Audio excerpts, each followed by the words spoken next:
Got it. Stealth mode.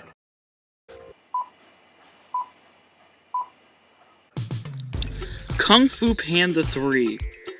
Alright, so I watched the first Kung Fu Panda movies and I really enjoyed them, so I was excited to see the third one. Actually, the first one is how I discovered Rotten Tomatoes, which is whenever I decided that I was into movies. So these movies have a soft spot, they really do. The first two are really good, and while this one is probably my least favorite, it's really good, especially towards the end. The end of this movie is awesome. I think the beginning of it is a tad bit rushed. It really is. You don't quite grasp on everything they're doing yet, but then once the film goes on, you're like, oh, okay, this clicks now. The cast is great. They're all back, and the story about Po figuring out who he is, which, I mean, they've done before, but the way they do it here and how he's learning to be a teacher, it brings some new, originality to it. It really does. It was solid stuff. And the humor is great. Some of them fall flat, but a lot of them really do hit. And there's this one joke making fun of the first one that had me dying.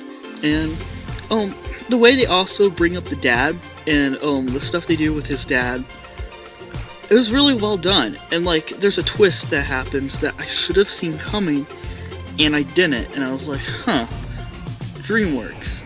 I don't know, I guess it's because they never put that possibility into our mind, but it was well written because it was one of those twists that you should see coming, but you didn't, and you're like, oh, okay, well, it makes you feel kind of stupid, you know?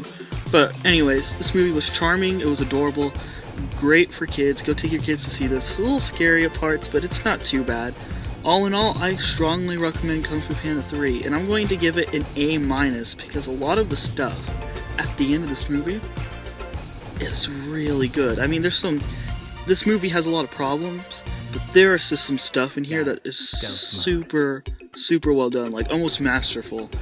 I mean, DreamWorks should really stick to making the Kung Fu Panda and How to Train Your Dragon movies. Except for just no more trolls. No more trolls. No more home. No more... Come on, DreamWorks. You can do better. You can do these type of movies. Just continue to do these type of movies. Alright? Maybe you'll show up in the Oscars this year for Best Animated Feature for this movie, right? You can continue to do that if you care about your movies. Alright. See you guys. Bye. How's that for a slice of fried gold? Yeah, boy!